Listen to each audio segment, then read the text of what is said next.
There was once a town in the heart of America where all life seemed to live in harmony with its surroundings.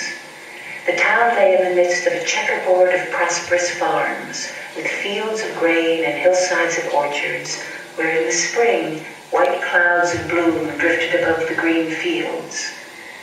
In autumn, oak and maple and birch set up a blaze of color that flamed and flickered across a backdrop of pines. Then foxes barked in the hills, and deer silently crossed the fields, half hidden in the mists of the fall mornings. Even in winter, the roadsides were places of beauty, where countless birds came to feed on the berries and on the seed heads of the dried weeds rising above the snow. The countryside was in fact famous for the abundance and variety of its bird life. And when the flood of migrants was pouring through in spring and fall, people traveled from great distances to observe them.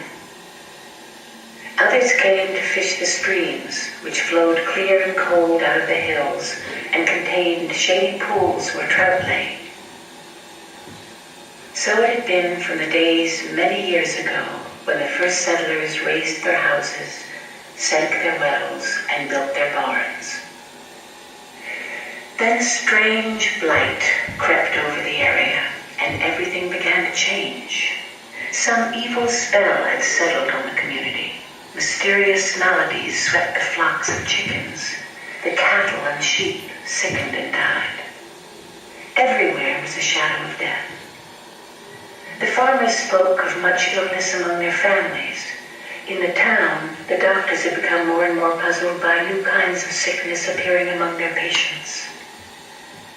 There had been several sudden and unexplained deaths, not only among adults, but even among children, who would be stricken suddenly while at play and die within a few hours. There was a strange stillness. The birds, for example, where had they gone? Many people spoke of them, puzzled and disturbed. The feeding stations in the backyards were deserted. The few birds seen anywhere were moribund. They trembled violently and couldn't fly. It was a spring without voices. On the mornings that had once throbbed with the dawn chorus of robins, catbirds, doves, jays, wrens, and scores of other bird voices, there was now no sound. Only silence lay over the fields and woods and marsh. On the farms, the hens brooded, but no chicks hatched. The farmers complained that they were unable to raise any pigs. The litters were small and the young survived only a few days. The apple trees were coming into bloom, but no bees droned among the blossoms. So there was no pollination, and there would be no fruit. The roadsides, once so attractive, were now lined with browned and withered vegetation as though swept by fire. These too were silent, deserted by all living things. Even the streams were now lifeless. Anglers no longer visited them, for all the fish had died. In the gutters, under the eaves and between the shingles of the roofs, a white granular powder still showed a few patches.